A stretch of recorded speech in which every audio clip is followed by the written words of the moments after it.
the mechanics and technique of performing the reverse lunge, and we're going to go over all the different variations that you may find in your program.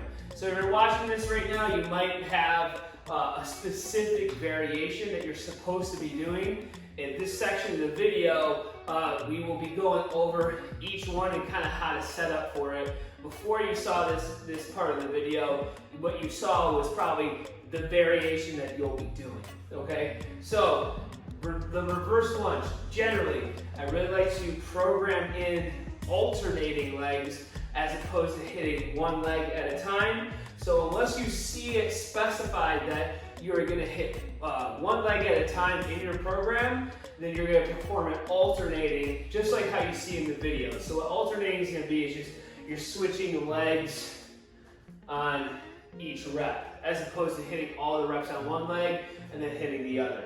This is just to fatigue each side symmetrically, as opposed to fatiguing one side and then moving to the other. Generally, this does allow you to hit a little bit more weight as well. Okay, so first off, with the reverse lunge, and your first variation would be a body weight reverse lunge, which is just going to look a little something like this.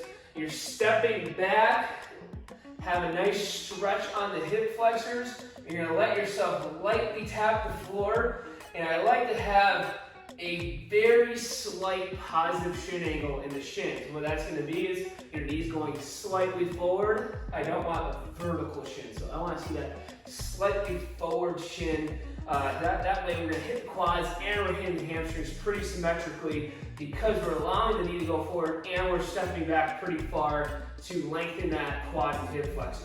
Okay, so to show you that again, I'm stepping back nice and far. I'm getting that slight positive shin angle. Obviously, we don't want too much like that, and then it becomes a little more quad dominant, and it can kind of irritate the knees over time. So slight positive shin angle to really evenly hit the quads and the hamstrings. Okay, so next variation would just be like a goblet position. You can use a kettlebell here, like in the video, where you're holding it right here, and you're just stepping back and alternating. If you don't have a kettlebell available to you, you absolutely can just use a dumbbell the same exact way. All right, so that's the first variation. You're just holding that weight right in the front. The second one here, you'll be holding on to dumbbells in each hand, and this will actually allow you to load it up a little bit more. Grip is less of a factor. What you can hold in your front is less of a factor, and your abs are going to be kind of less of a factor. So this will allow you to do a little bit more weight in the goblet position, and it's just the same movement.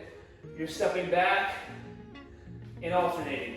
Okay, so those are your your three basic ones that you may see on a lower level progression, and these ones with the barbell would be an example of a slightly higher progression. Okay, so with the barbell, the first one you might see is like a Zercher position. So all that is just elbows inside the barbell. For a little bit better look, you're gonna have that right in your elbows here. And I like to do one of two things. Either point your knuckles straight at the ceiling and you're have them up individually, or you're grabbing onto each other. This tends to be a little bit better option when the weight's a little heavier and you're trying to drive the knuckles up as well. And then from there, you're just performing your reverse lunges, okay? If this gets pretty heavy, what you can do is grab a bar pad, put it right in the center, and then now it's a little bit less pressure on the elbows when you hold that. Just know that like if your arms are a little shorter, it might be harder to hold on to with the pad. So that's like a limiting factor in itself when you're performing the Zercher reverse lunges, because you're gonna be limited by just how much you can hold right in your elbows, okay? And then as you get to higher positions, we can move to just front squat loaded, where if you're pretty proficient at the movement, you can actually start significantly loading that weight, you know, upwards to 100, 200 pounds. And then lastly, highest progression, and obviously the one that if you are good at this movement, you'll be able to load the most, is in the back squat position, where you're just stepping back and alternating, okay? So that's gonna be your highest progression there, highest in which you can load the most, as long as you're technically sound.